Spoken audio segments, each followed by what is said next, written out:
Jangan-jangan mereka ini hanya menjalankan amal soleh menurut persepsinya. Kurang gitu berita tentang itu. Ini pelajaran bagi kita semua. Bahkan orang tua banyak yang merasa tidak aman lagi sekarang menitipkan anaknya di tempat dalam tanda kutip yang disebut suci oleh masyarakat. Karena di situ terjadi pelecehan seksual.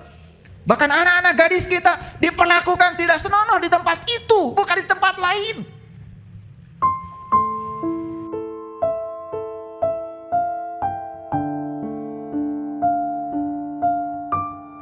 Dan mereka berteriak di dalam neraka itu.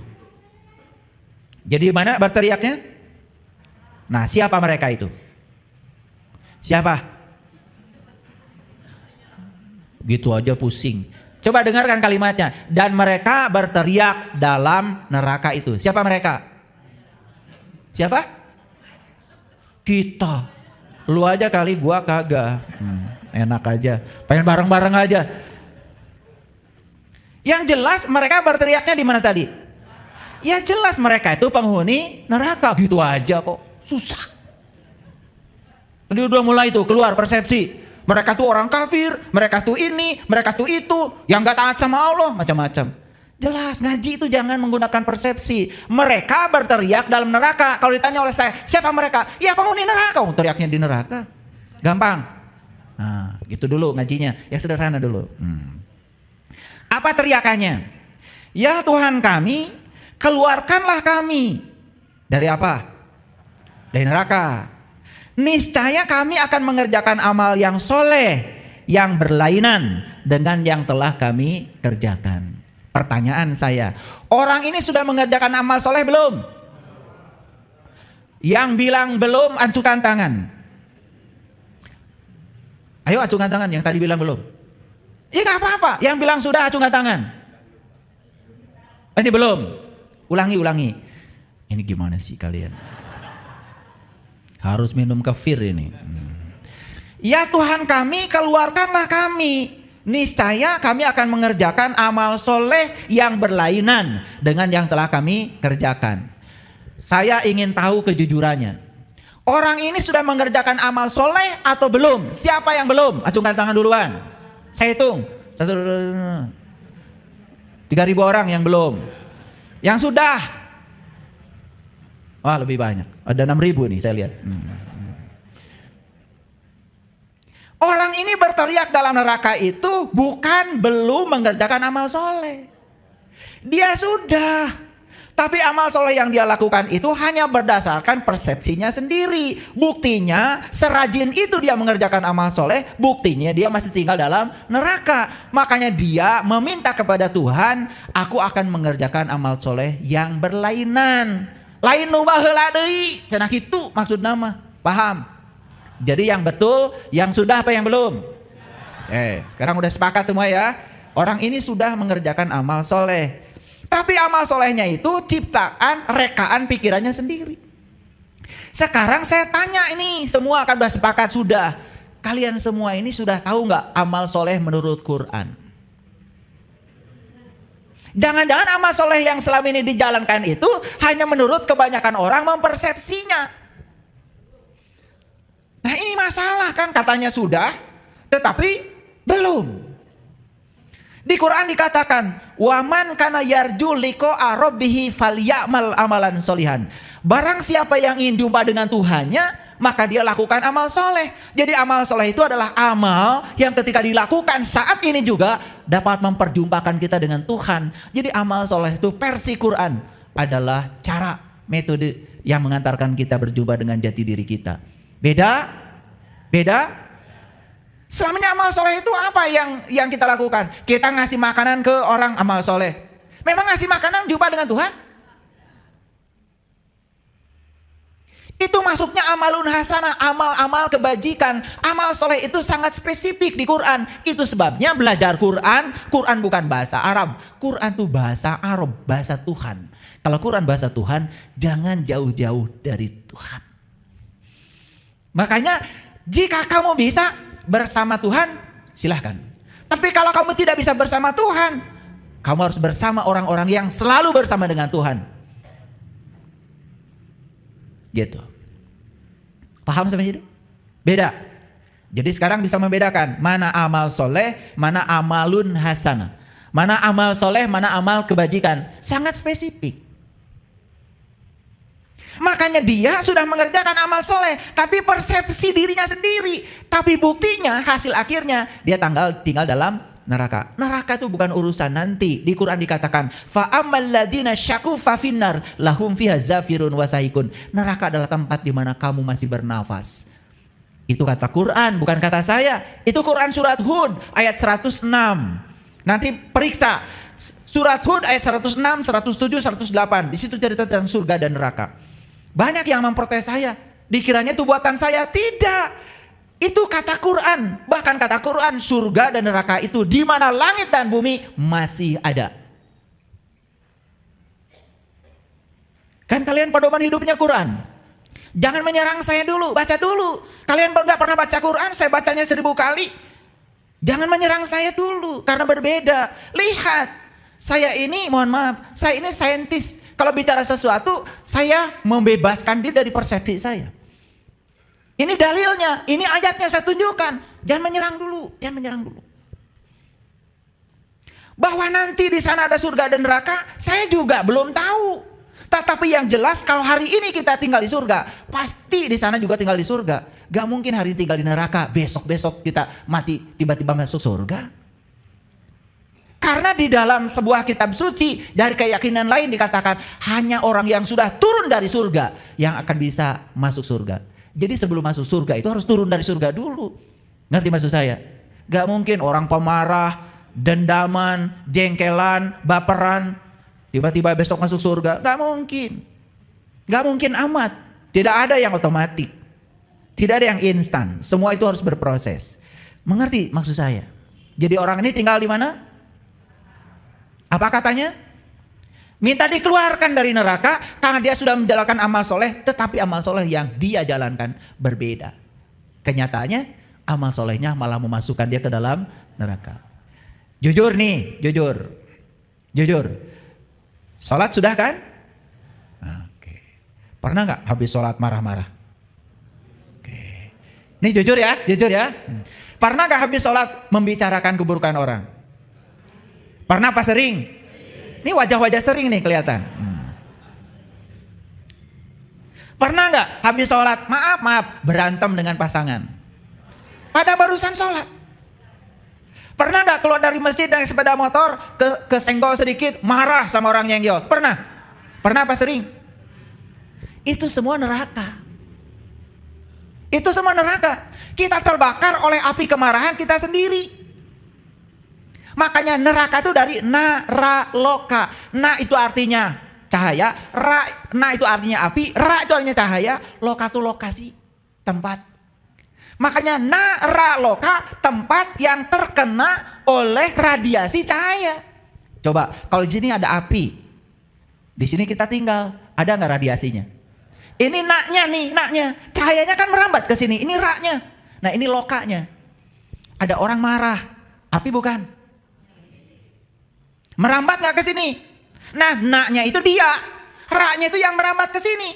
Karena kita merasa terganggu, kita marah juga, sehingga kita menjadi lokasi tempat terkena api. Maka di Quran gak ada neraka, di Quran tuh adanya nar. Karena neraka tuh bahasa asli Nusantara. Di Quran juga gak ada surga, gak ada. Di Quran adanya jannah.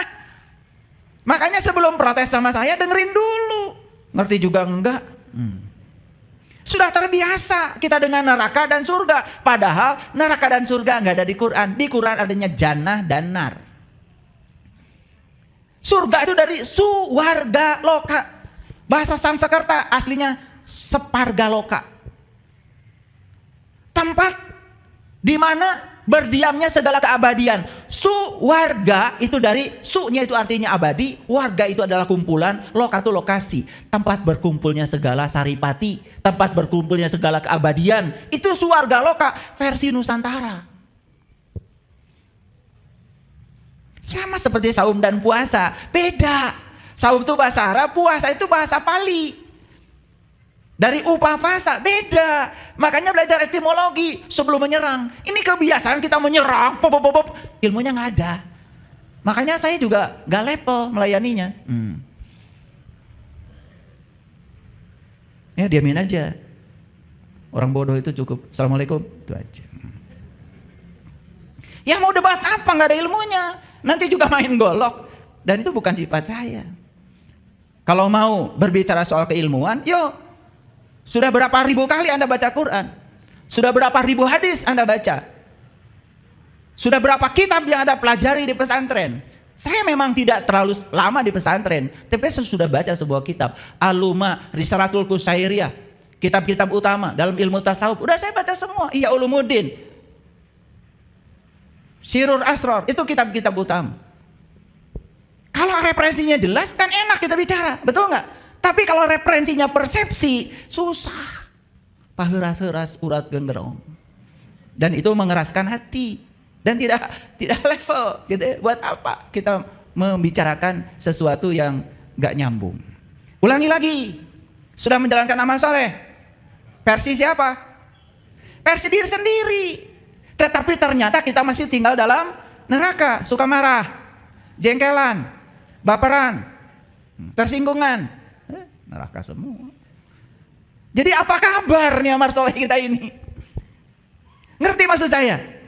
Jangan-jangan kita aktivitasnya sudah 100%, tetapi produktivitasnya 0%. Kenapa? Karena amal soleh yang kita lakukan hanya berdasarkan persepsi kita. Udah jelas kok di Quran dikatakan, sholat itu mengingat Allah. Gak mungkin amat kita bisa mengingatnya kalau kita belum melihatnya. Kan tidak mungkin kita bisa mengingat sesuatu yang kita tidak tahu. Syarat sahnya ingat itu harus tahu yang diingat. Clear sampai di situ. Udah selesai, jangan debat lagi. Makanya tidak ada perintah ingat di Quran sebelum haji. Karena haji berkunjung ke Baitullah untuk berjumpa yang punya rumah, bukan berjumpa rumahnya. Makanya perintah ingat selalu diawali dengan haji. Faiza afadtu min Arafah fazkurullah. Faiza qadaitu manasikakum fazkurullah. Lihat di Quran pola-polanya. Semua perintah ingat kepada Allah diawali dengan perintah haji. Clear? Paham? Nah saya ngajar supaya cerdas. Supaya kita waras. Cerdas, waras. Nah gitu. Karena saya yakin semua yang cerdas itu pasti waras. Tetapi jawaban Allah apa? Lihat jawaban Allah. Dan apakah kami tidak memanjangkan umurmu dalam waktu yang cukup untuk berpikir bagi yang mau berpikir? Ayo ulangi lagi, teriakannya apa tadi? Ya Allah, keluarkan aku dari neraka ini, niscaya aku akan mengerjakan amal soleh yang berlainan dengan yang telah aku kerjakan. Apa jawaban Allah? Tidakkah aku memanjangkan umurmu dalam masa yang cukup? Kenapa kamu tidak berpikir selama ini? Nah, kakara ayeuna. Gitu bahasa sederhana. Karos. Ini umur udah 60, 70, 65, 75. Apa kabar? Kamarana wae. Masih hayang dipanjangkan umur kene. Nungges-nungges gitu para rugu. Makanya banyak orang yang datang pada saya, ya Pak katanya, saya sakit ini, sakit itu, bisa nggak sembuh? Bisa. Tapi satu pertanyaan saya, kayak mungkin cager, rek naon? Gitu aja saya dulu. Kan tiba heula kayak mana teh sehat, teu naon. Ayeuna gering, geus gering, hayang cager, mau geus cager, rek naon? Saya nanya, nggak bisa jawab. Iya. Punten ya, yang kakinya digusur-gusur, tah engke, lamun bisa jalan deui rek naon maneh? Gak bisa jawab. Da baheula ge apan suku maneh teh cager teu naon. Nyieun naon baheula? Waktos sampean anjeun sehat. Dibawa ka mana wae eta suku. Gak bisa jawab. Karena kita tuh cuman ketika sehat, tidak mau sakit, ketika sakit pengen sehat itu aja. Setelah sehat mau apa? Jawaban itu tidak bisa dijawab coba. Dan saya pertanyakan ini kepada semua peserta di coaching holistik. Kalau sudah sehat mau apa? Itu pertanyaan saya. Makanya Allah telah memanjangkan umurmu untuk apa? Panjang umur teh untuk berpikir. Ini kata Quran bukan kata saya. Mungkin kaget ya. Dah kita mah kadang-kadang ngomong asal. Pedoman hidup apa? Quran. Saya tanya, cing, ari panjang umur keur naon? Oh, jawabannya kemana nih? Jika nu bener. Padahal kata Quran panjang umur mah hiji, keur mikir. Pertanyaan saya, kamu sudah berpikir belum? Tahu artinya berpikir? Tuh, ditanya berpikir juga belum tahu. Berpikir itu bukan menjumlahkan 2 tambah 2 jadi 4. Genap tambah genap, itu bukan mikir, itu mah bukan. Berpikir artinya menggunakan pikiran. Kapan kita menggunakan pikiran? Kalau kita sudah bisa mengendalikan pikiran. Siapa pengendali pikiran? Kesadaran. Nah, selama ini kesadaran kita dikendalikan oleh pikiran. Makanya kita selama ini jadi diri palsu. Karena hidup dikendalikan oleh pikiran. Pikiran itu dalam bahasanya, sastranya orang Bali disebut rahwana sidasamuka. Loba banget nanti 10. Itu malah banget pikiran. Karena pikiran ini sering disebut diri palsu. Kalau hidup kita hari ini masih tergantung apa kata orang tentang diri kita. Kalau hidup kita hari ini ngikut-ngikut kebanyakan orang, sebari kita nggak tahu alasannya, berarti kita tuh belum bisa mengendalikan pikiran.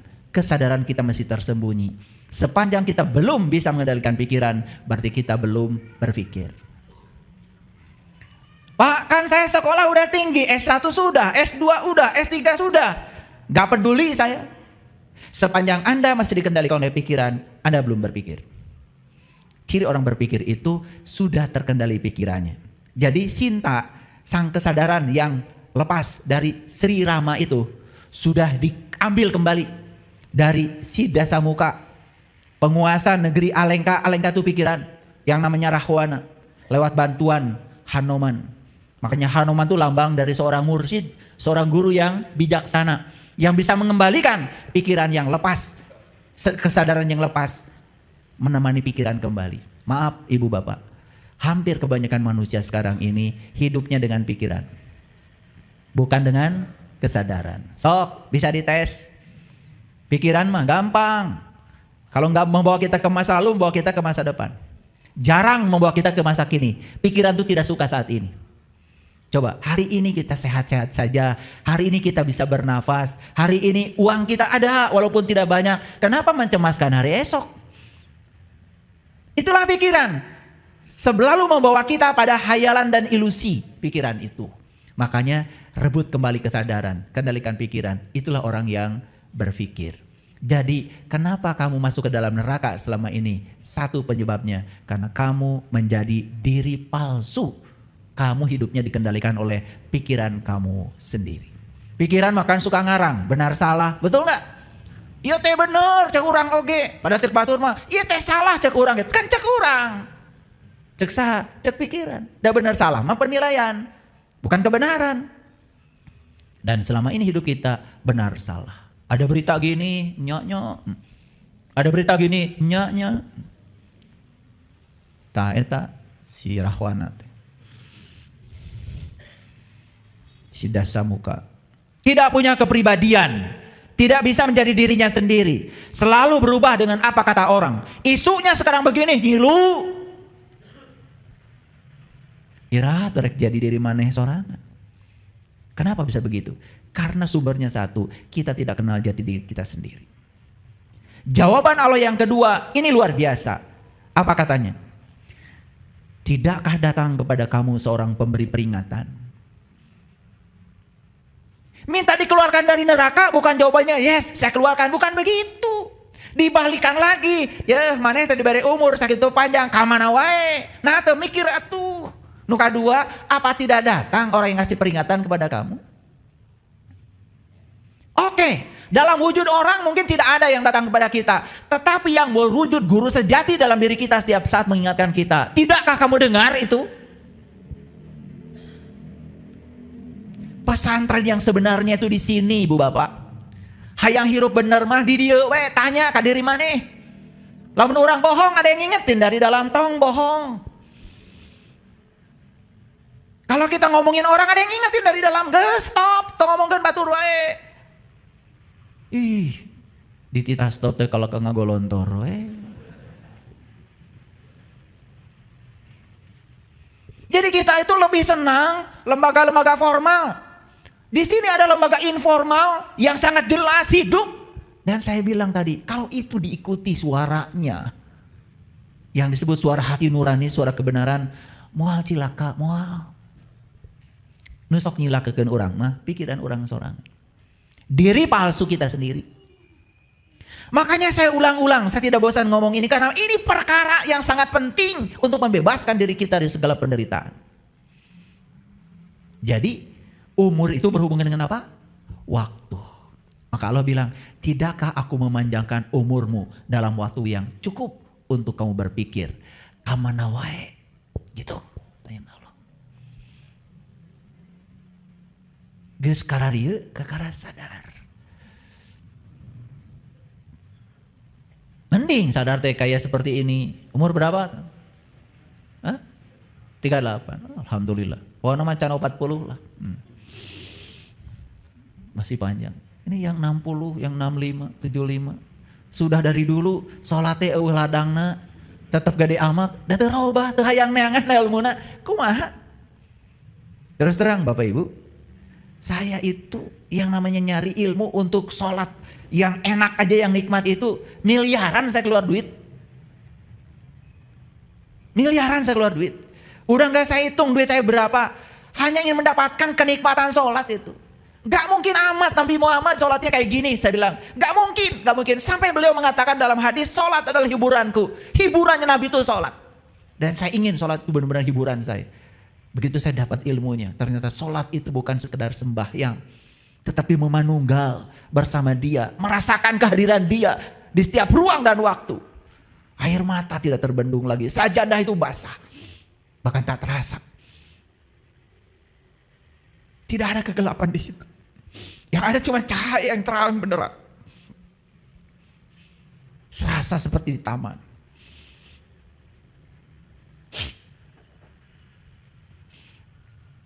Makanya Allah bersumpah dalam Al-Quran. Dalam Quran surat Al-Ashr. Ashr itu artinya waktu. Beliau bersumpah demi waktu. Demi waktu. Apa sih waktu itu? Waktu itu sebenarnya dia sendiri. Demi waktu, ya demi dia. Innal insana lafi khusrin. Sesungguhnya manusia semuanya rugi, semua rugi. Illa kecuali apa tadi? Alladzina amanu. Orang yang sudah terbuka. Iman itu artinya tasdikun bil qalbi, sudah terbuka. Dia itu tidak mengimani sesuatu yang bodong. Dia tidak mempercayai sesuatu yang dia belum buktikan dan rasakan. Makanya iman ada 4 tingkatan. Ilmul yakin, ainul yakin, hakul yakin, isbat al yakin. Jadi iman yang paling tinggi itu adalah isbatul yakin. Percaya karena sudah menyaksikan. Percaya karena sudah membuktikan. Percaya karena sudah mengalami. Begitu gak iman kita? Tidak. Pokoknya nama percaya. Kan kita bukti yang penting percaya. Bukannya itu berjudi. Makanya judi itu haram. Ya. Bukan sekedar sabung ayam, main kartu, itu tidak terlalu bahaya. Walaupun itu juga banyak madorotnya. Tapi judi yang paling berbahaya adalah membiarkan masa depan kita dalam ketidakpastian. Kalau saya tanya sekarang, nanti kalau mati selamat apa celaka? Wallahu alam. Judi. Harusnya sudah pasti dari sekarang, betul gak? Di Quran jelas, ketika nyawa sampai di kerongkongan, pada saat itu kamu harus melihat. Itu kata Quran. Falaula idza balagatil hulqum wa antum hina idin tangdurun wa nahnu aqrabu ilai minkum walakin la tubsirun. Ketika nyawamu sampai di kerongkongan, saat itu kamu harus melihat, aku lebih dekat bersama kamu. Tapi kenapa kamu tidak bisa melihat? Sudah lancar kita baca surat Al-Waqiah, tetapi tidak tahu artinya. Itu di surat Al-Waqiah pertanyaan itu adanya. Coba baca Quran itu ada jeda. Ada jeda, pikirkan. Karena diberi umur itu untuk berpikir. Satu, yang tidak akan rugi itu orang yang sudah terbuka. Terbuka mata kalbunya. Kenapa? Dia tidak melihat dengan mata lahir saja. Dia tidak melihat dengan pikirannya saja. Tapi dia melihat dengan mata jiwanya. Tidak akan tertipu orang seperti itu. Semua orang yang melihat sesuatu dengan mata lahir tertipu. Makanya kita banyak sekali salah persepsi. Saking bagusnya leluhur kita membungkus keilmuan itu berlapis-lapis. Kita cuma tahu bungkusan luarnya, tidak pernah tahu dalam. Satu yang beriman. Yang kedua, wa amilus solihah. Tadi sudah saya jelaskan amal soleh, spesifik artinya di Quran. Jadi amal soleh itu ada kaitan dengan tauhid, ada kaitan dengan penyatuan, ada kaitan dengan merasakan kehadiran Dia setiap saat. Dan siapapun yang merasakan kehadiran Allah setiap saat, gak akan rugi. Karena tidak mungkin dia melakukan tindakan-tindakan yang di luar yang dititahkan oleh Allah. Gak mungkin amat. Maaf ya, udah sholat masih korupsi, sudah sholat masih nyolong punya orang. Dan kabar ini setiap hari seliweran. Pelecehan seksual bahkan terjadi di tempat-tempat yang kita percaya itu tempat suci. Tapi di situ terjadinya. Kenapa? Apa mereka tidak sholat? Jangan-jangan mereka ini hanya menjalankan amal soleh menurut persepsinya. Kurang gitu berita tentang itu. Ini pelajaran bagi kita semua. Bahkan orang tua banyak yang merasa tidak aman lagi sekarang menitipkan anaknya di tempat dalam tanda kutip yang disebut suci oleh masyarakat. Karena di situ terjadi pelecehan seksual. Bahkan anak-anak gadis kita diperlakukan tidak senonoh di tempat itu, bukan di tempat lain.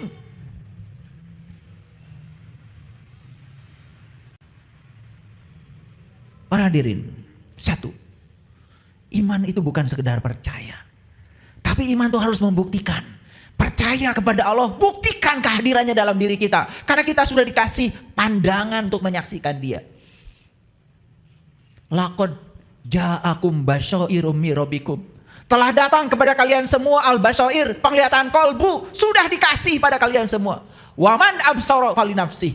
Dan siapa yang bisa menggunakan penglihatan itu, keuntungan bagi dirinya sendiri. Waman amiya fa'alaiha. Dan siapa yang tidak bisa menggunakan penglihatan itu, kerugian bagi dirinya sendiri. Rugi kalau kita melihat sesuatu cuma luarnya saja. Seperti iblis disuruh sujud pada Adam. Iblis melihat Adam sebagai Adam, seonggok tubuh manusia. Maka dia tidak sujud. Mempermasalahkan Adam dibuat dari tanah, saya dibuat dari api. Tapi begitu malaikat disuruh sujud pada Adam, langsung sujud pada Adam. Kenapa? Tembus sudut pandangnya. Bukan melihat Adam sebagai Adam. Yang dilihat malaikat hakikatnya Adam. Siapa hakikatnya Adam? Bukankah ruhku yang ditiupkan pada Adam? Kan dia juga. Lihat saya semua. Baju saya bukan ini. Terbuat apa baju saya? Dari kain. Kalau ingin tahu kain, lihat baju saya. Tapi jangan lupa. Kalau kita melihat kain, terbuat dari apa kain? Dari benang. Kalau ingin tahu benang, lihat kain. Tapi jangan lupa, benang terbuat dari apa?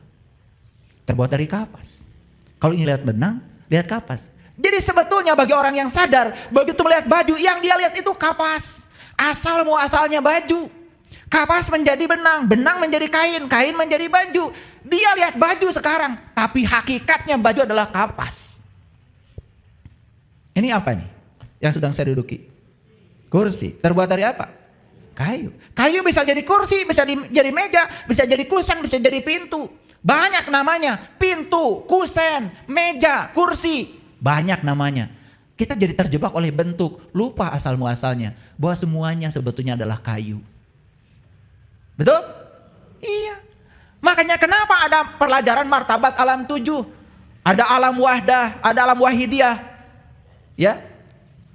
Ada alam ahadiyah, ada alam wahdah, alam wahidiyah. Itu alam-alam itu cuman representasi karena dia ingin dikenal oleh kita. Tapi kan sumbernya sama, satu. Makanya kalau kita ingin belajar lebih universal, jangan lihat bentuk yang sekarang sedang kita lihat. Lihat asal muasalnya. Begitu kita lihat manusia, bentuknya lain-lain, wajahnya lain-lain. Padahal pada tubuh yang berbeda bentuk ini, ada Dia yang sama. Coba sadar itu. Tidak mungkin kita berantem. Tidak mungkin kita saling menyakiti, bukan? Karena kita nggak sadar. Lalu kita membedakan manusia karena sukunya, warna kulitnya, keyakinannya, semua bentuk luar. Kita lupa pada hakikatnya manusia.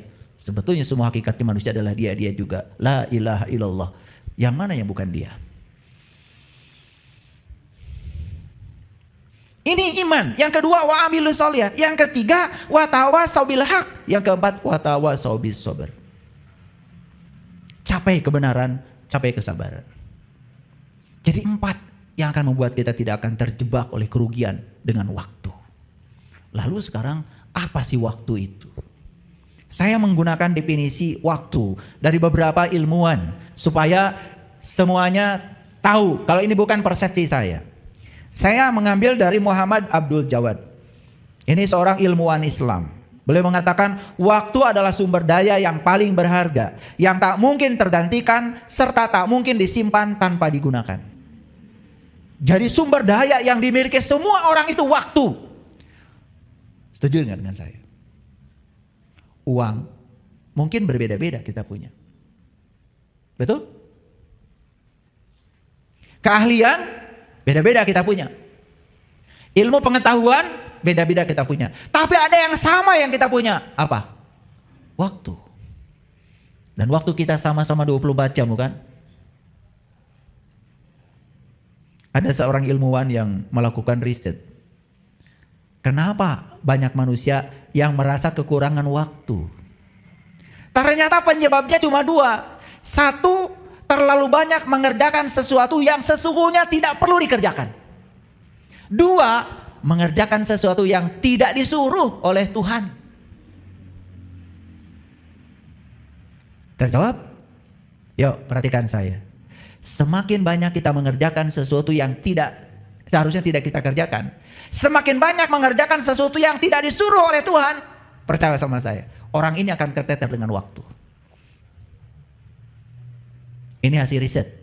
2, kenapa banyak orang yang merasa kekurangan waktu? 1, terlalu banyak mengerjakan sesuatu yang tidak seharusnya dia kerjakan.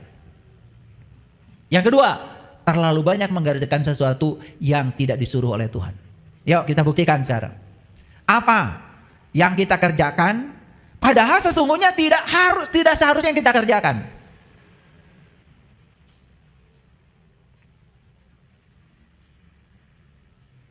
Maaf. Suka nonton TV? Suka. Telenovela?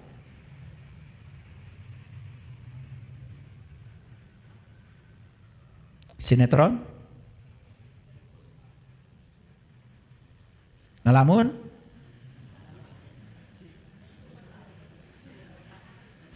Ngegosip lewat media sosial? Banyak gak? Mohon maaf. Sesuatu yang tidak seharusnya kita kerjakan, tapi kita kerjakan. Semakin banyak yang tidak kita seharusnya kerjakan dan kita kerjakan, kalian akan semakin kekurangan waktu.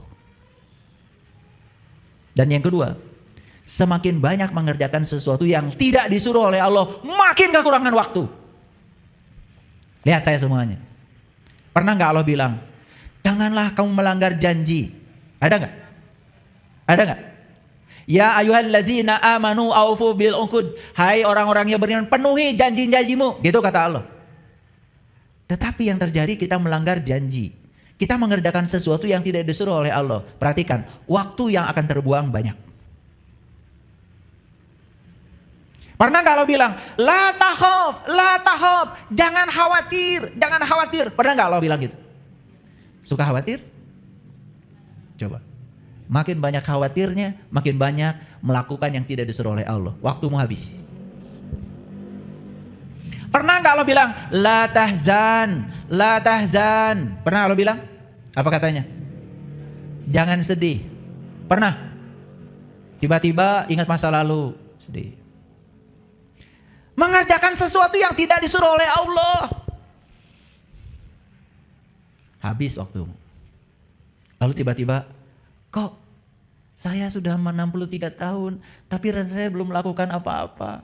Kok umur saya sudah 70 tahun, sudah cara rangkel, padahal saya belum bikin sejarah apa-apa dalam hidup. Ya. Saya berkata kebenaran seperti ini risikonya besar. Tetapi tidak masalah, ini pembaharuan. Daripada saya diam terus, saya mau bikin sejarah apa dalam kehidupan saya? Terlalu singkat hidup saya ini kalau saya tidak bikin sejarah. Dan biarkan suatu saat anak cucu kita bisa menerima semua pemikiran-pemikiran ini. Kenapa? Semua pemikiran tentang agama selalu levelnya syariat. Level hakikatnya tidak pernah dibongkar. Kita bongkar sedikit-sedikit. Karena syariat dan hakikat itu simetri. Seperti fisika dengan metafisika, simetri. Saya belajar fisika, saya juga belajar metafisika. Ternyata fisika dengan metafisika itu simetri. Saya belajar teori atom, mengejutkan sekali. Dalam teori atom itu ada inti atom, ada kulit atom. Ternyata kulit atom isinya elektron. Elektron itu muatannya negatif. Sedangkan inti atom muatannya positif. Jadi selama kita berputar-putar di kulit, hasilnya negatif. Itu teori atom. Fisiknya begitu, metafisiknya ketemu. Oh, luar biasa. Begitu saya lihat inti atom itu cuma dua, neutron dan proton. Neutron dan proton. Neutron itu tidak bermuatan listrik, proton bermuatan listrik positif. Apa artinya? Netral itu lebih dekat kepada positif. Coba, kamu netral-netral saja hidup. Lebih dekat kepada positif daripada negatif. Berpihak sini, berpihak sana. Sebenarnya kita tidak tahu. Kita pernah dibelah oleh elit tahun 2019. Hampir kita perang saudara. Gara-gara politik identitas. Dan mereka yang membelah ternyata bersatu. Kita sampai sekarang masih merasakan dampaknya. Maukah kita mengulangi lagi itu? Stop. Tidak usah diulangi lagi. Kita ini saudara. Berbeda-beda tetapi satu. Kita bersatu dalam keberagaman. Kata persatuan dalam Pancasila tidak akan pernah ada kalau kita tidak beragam. Karena persatuan hanya dibutuhkan karena kita beragam. Oleh karena itu, latihan menerima dan menghargai perbedaan itu adalah kunci untuk menjaga NKRI supaya tetap utuh. Dan semua kita harus berkontribusi, memberikan saham kesadaran secara kolektif bagaimana supaya NKRI ini tetap jaya. Kita bisa membangun peradaban. Para sahabat, waktu adalah sumber daya yang paling berharga, yang tidak mungkin tergantikan, serta tak mungkin disimpan tanpa digunakan. Saya mau bertanya, orang yang berteriak tadi dalam neraka, minta waktu bukan? Minta waktu bukan? Minta waktu. Minta kesempatan bukan? Minta kesempatan agar dia bisa melakukan amal soleh yang berbeda.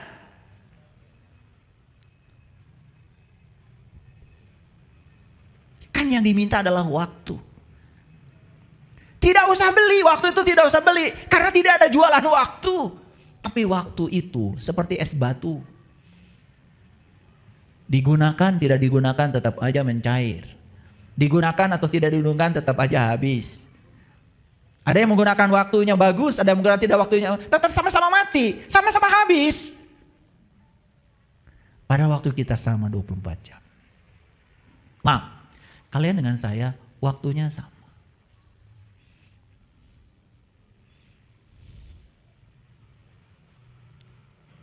Lalu kenapa kesadaran berbeda? Nah, di sini. Oke, lanjut dulu. Saya mengambil dari keyakinan lain. Lihat aja, namanya aja Choan Seng Song. Bisa dipastikan orang mana kan? Pasti bukan orang Cianjur kan? Ya kan maksud saya. Saya senang mengambil dari beragam supaya pemikiran kita universal. Ini namanya aja Choan Seng Song. Udah bisa ditebak kan? Ya. Pasti bukan dari Garut lah. Waktu adalah suatu ruang. Karena tadi dia mengatakan waktu itu ruang. Tentu saja bukan ruang dalam dimensi ruang. Waktu adalah ruang yang di dalamnya mereka melakukan segala usaha yang memperluasnya agar dapat memenuhinya dengan sebanyak mungkin hal. Kehidupan yang berhasil adalah kehidupan yang telah menghasilkan prestasi terbanyak dalam waktu sesingkat mungkin. Nah ini kalau Choan Seng Song. Nah bicara waktu sudah dikaitkan dengan usaha. Sudah dikaitkan dengan prestasi, sudah dikaitkan dengan pencapaian. Bagi dia waktu itu adalah seberapa besar seseorang bisa melakukan pencapaian. Ada yang salah di sini? Gak ada yang salah. Karena semua juga tidak ada yang punya definisi yang definitif tentang waktu. Kita pun ditanya waktu itu apa gak ngerti. Betul apa tidak? Oke. Nah jadi kalau dia sudah berhubungan dengan prestasi. Maaf ya. Prestasi itu tidak usah akademik. Wah ini gelarnya ini enggak usah. Ngukur prestasi hidup bukan dengan itu mah prestasi akademik di sekolah. Prestasi hidup gampang cara ngukurnya. Kata Nabi, tidak disebut orang beriman jika kamu tidur nyenyak sementara tetanggamu tidak bisa tidur karena kelaparan. Prestasi ya dalam hidup maksudnya. Ketika kita peduli pada orang lain, bisa merasa sebelum terasa, tahu kalau dia susah, dan kita tahu kalau kita punya kelebihan dan kita membantunya. Prestasi. Ayo, sekarang pertanyaan saya, apa sih fokus kehidupan kita? Diri sendiri atau orang lain? Kalau masih diri sendiri, ini punya saya, buat saya, hasil kerja saya, untuk saya nikmati, tidak peduli pada siapapun. Gak ada artinya kita diberi umur panjang yang semacam itu. Gak ada artinya. Maaf ya, saya dari kecil diajarkan orang tua saya, dimanapun kamu hidup harus buat orang lain. Ibu bapak, lihat rumah saya tuh, sana. Itu rumah saya. Gak saya perbaiki. Tapi ini rumah Allah. Gak boleh jelek. Gak ada di rumah saya marmer, gak ada. Tetapi mihrab ini harus marmer. Dan berkahnya begitu kita selalu memikirkan untuk orang lain, begitu kita melayani Allah yang nyata, maka semesta akan melayani kita. In tansurullah yansurkum. Selama kita tidak merasa berbuat apa-apa, lepaskan saja. Kalau sudah berbuat kebaikan, lupakan. Saya bikin sekolah gratis di sini dulu. Bangunan ini pertama kali saya dirikan untuk sekolah gratis. Saya bikin sekolah gratis, tidak bangkrut. Teman-teman saya bikin sekolah unggulan, bayarnya mahal, banyak utangnya. Itulah E sama dengan MC kuadrat. Begitu massa dirubah menjadi energi dengan bantuan C kuadrat. Cahaya di atas cahaya, nur ala nur. Semuanya menjadi berkah. Lihat sekarang. Waktu dari Hasan Al-Banna. Waktu adalah kehidupan. Kehidupan manusia tidak lain adalah waktu yang ia lewati dari saat ia dilahirkan sampai meninggal. Versi Hasan Al-Banna, waktu adalah kehidupan. Jadi begitu kita diberi kehidupan, udah include di dalamnya waktu. Ada versi lain. Waktu adalah harta yang paling mulia. Oleh karena itu, sudah seharusnya waktu dimanfaatkan dengan sebaik-baiknya untuk melakukan hal-hal yang berguna. Ibnu Jauzi.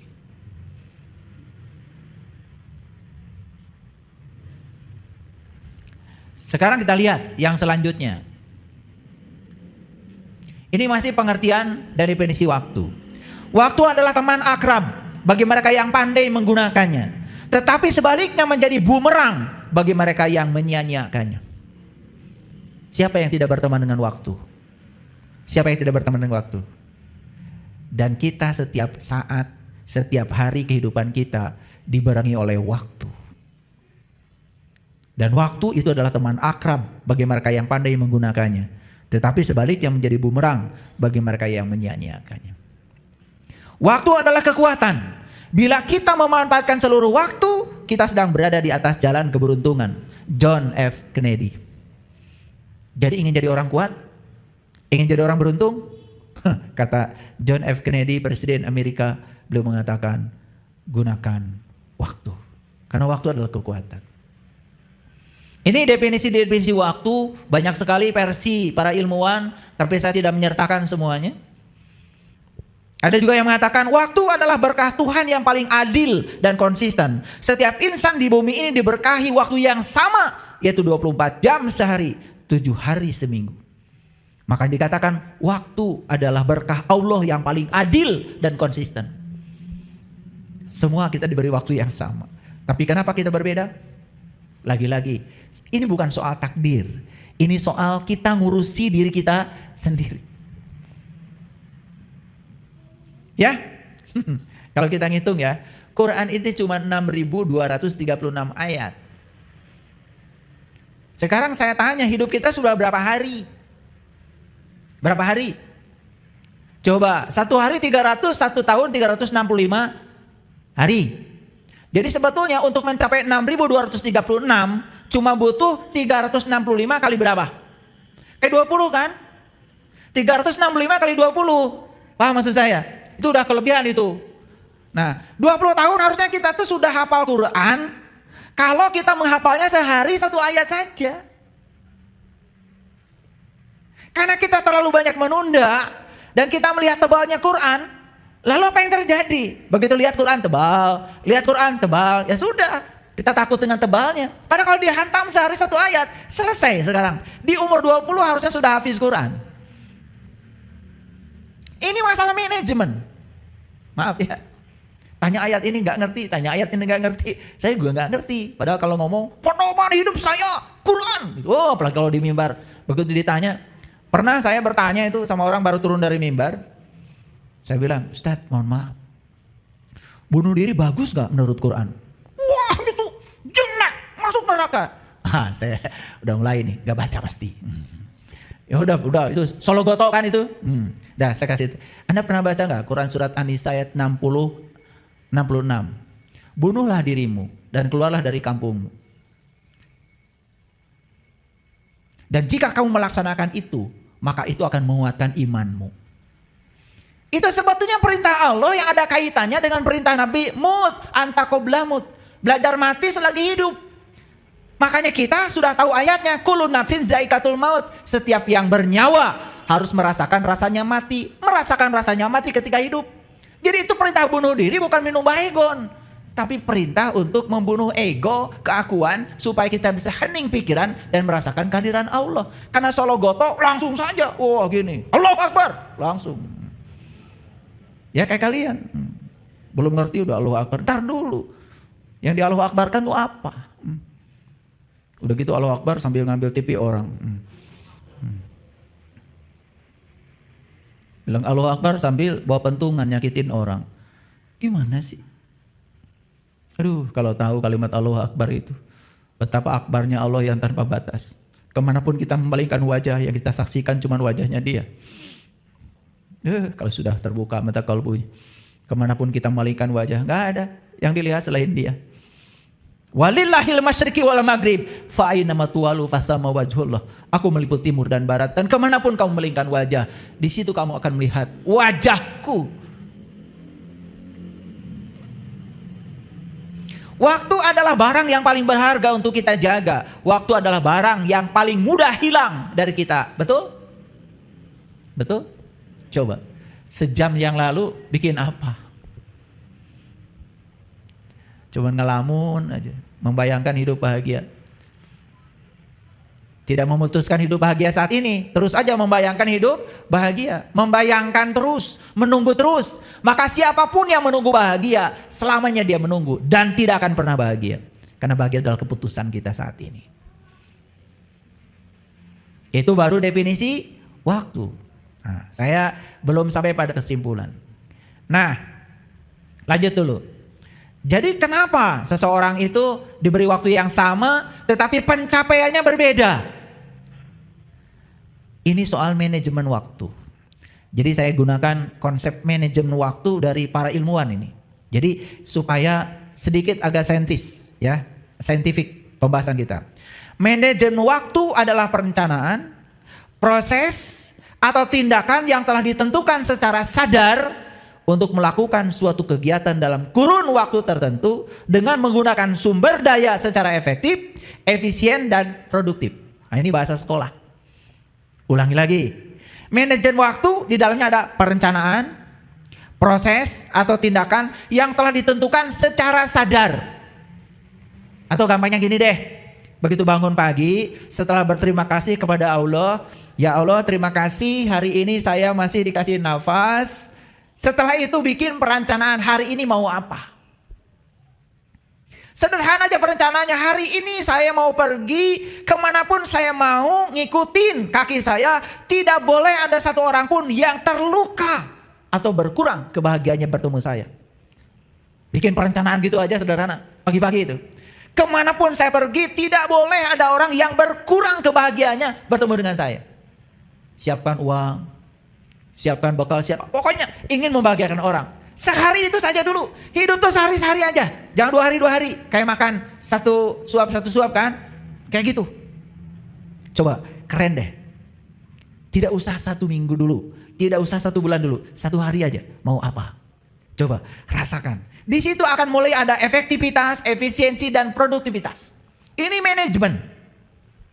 Dan lakukan itu secara sadar. Makanya definisi dari manajemen waktu adalah perencanaan, proses atau tindakan yang telah ditentukan secara sadar untuk melakukan suatu kegiatan dalam kurun waktu tertentu dengan menggunakan sumber daya secara efektif, efisien, dan produktif. Sumber dayanya sudah ada? Sudah ada. Nafas sumber daya, tubuh sumber daya, penglihatan sumber daya, pendengaran sumber daya, tangan sumber daya. Ya Allah, apa yang mau kita keluhkan? Tidak bisa membagikan orang dengan harta, dengan tenaga.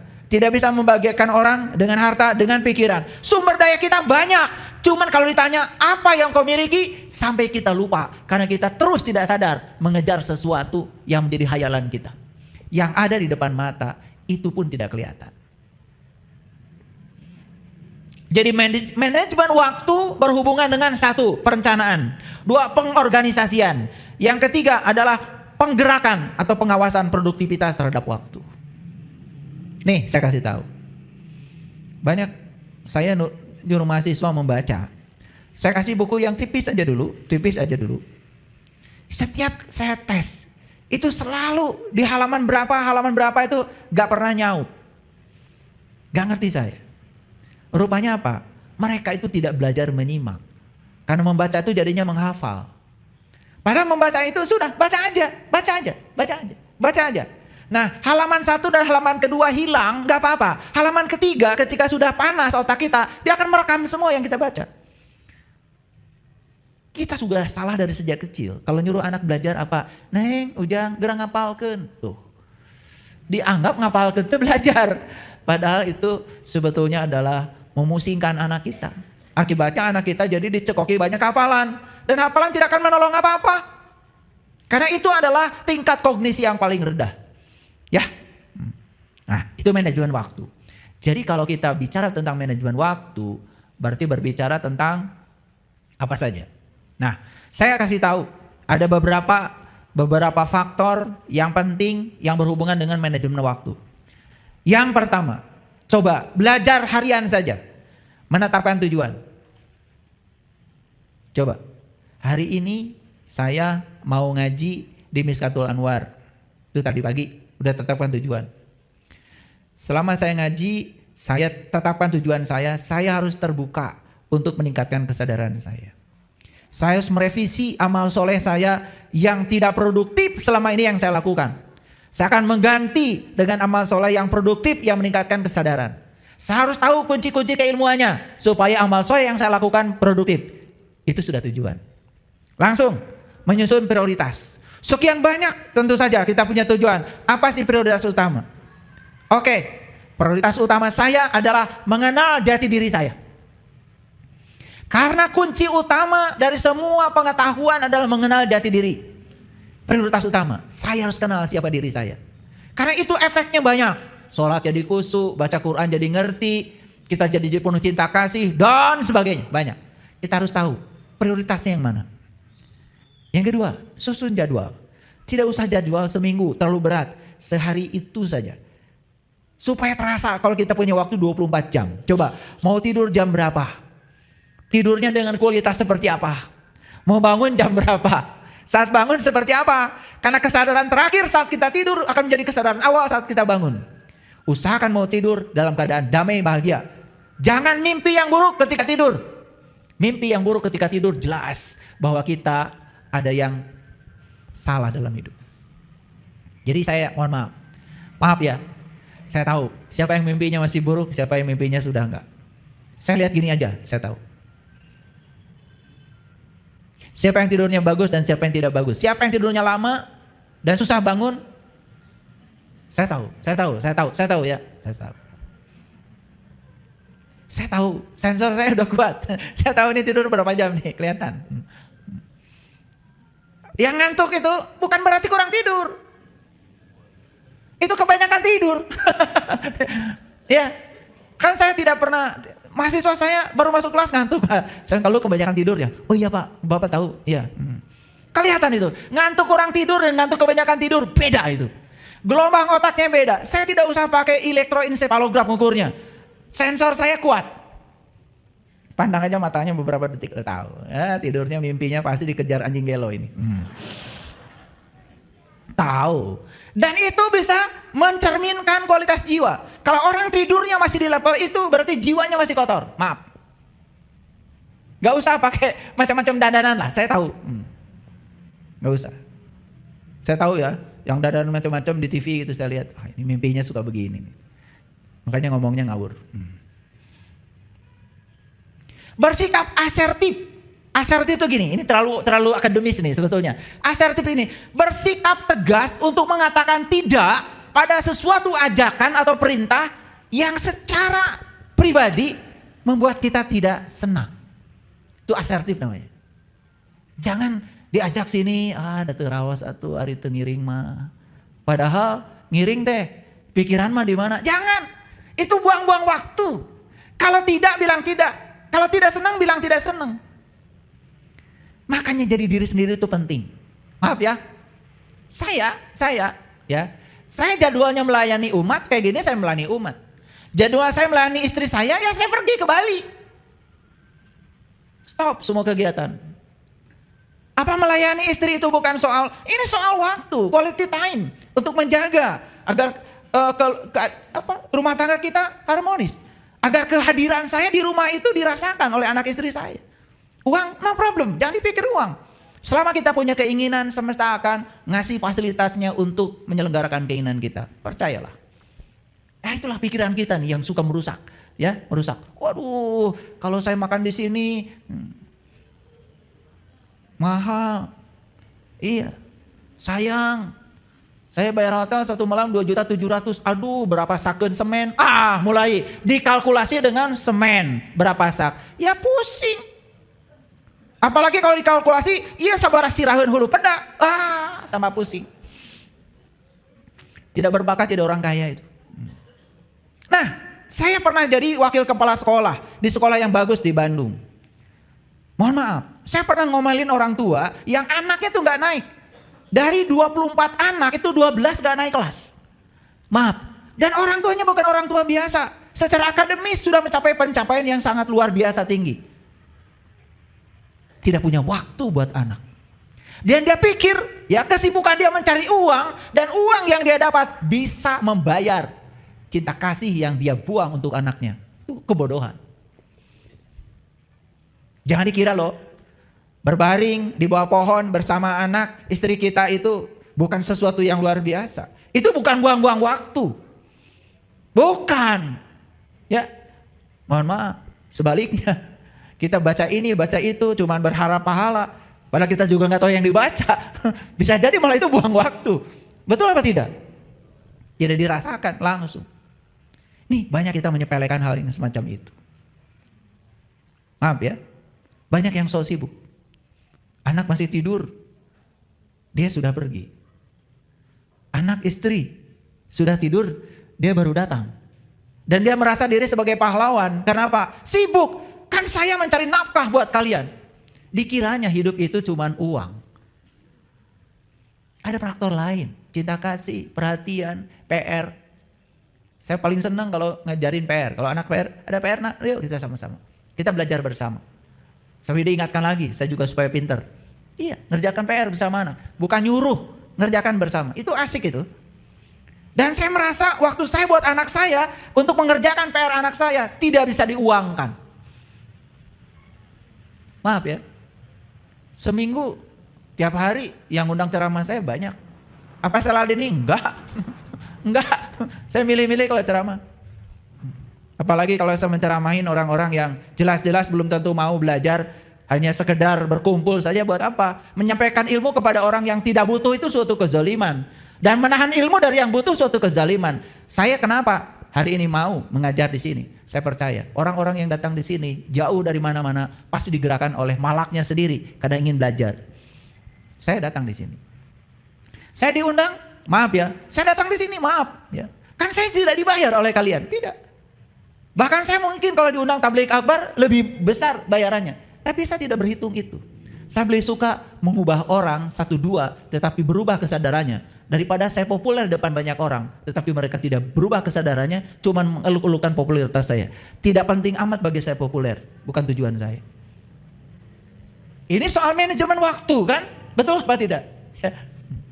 Maaf ya, saya dulu pernah ditawarin ceramah di sini. Ya, saya dulu masih berhubungan dengan para pembesar di negeri ini. Ya, saya dulu pernah mengajar di pusatnya kekuasaan lah. Hampir 11 tahun. Tawaran itu banyak. Dan saya tidak mengambilnya. Kenapa? Saya lebih suka ngobrol dengan orang di rumah, 2-3 orang, tapi berubah kesadarannya. Daripada saya menceramahi ribuan orang, hanya sekedar saya menjadi populer. Buat apa? Itu bukan tujuan saya. Saya melihat perubahan orang, ya mau bercerai gak jadi. Yang tadinya pemarah jadi enggak. Yang pelit jadi sekarang berehan. Itu aja udah seneng gitu. Itu cara saya mengajar. Oleh karena itu ya saya jadi diri saya tidak mau jadi orang lain. Saya tidak mau berubah gaya hidup saya cuman karena tawaran itu ini. Gak penting. Oleh karena itu maka saya sampai sekarang tidak pernah mencari umat, tidak pernah mencari murid. Dan saya juga tidak takut kehilangan murid. Mau belajar, mangga. Gak belajar juga, gak apa-apa. Emang gue pikirin. Saya udah selesai dengan diri saya. Jadi saya tidak takut. Tidak ada yang saya takutkan. Yang paling saya takutkan dalam hidup adalah rasa takut saya. Karena itu yang paling berbahaya. Saya sudah tidak takut apapun. Kecuali rasa takut pada ketakutan pada rasa takut saya sendiri. Menghindari penundaan. Ini. Sok engke-engke. Gitu. Maka di Quran dikatakan, janganlah kau mengatakan besok masih ada waktu. Waktumu cuma hari ini, di sini, saat ini, sekarang. Kalau mau berbuat baik ya sekarang. Maaf ya. Uang kita banyak ditaruh di bank.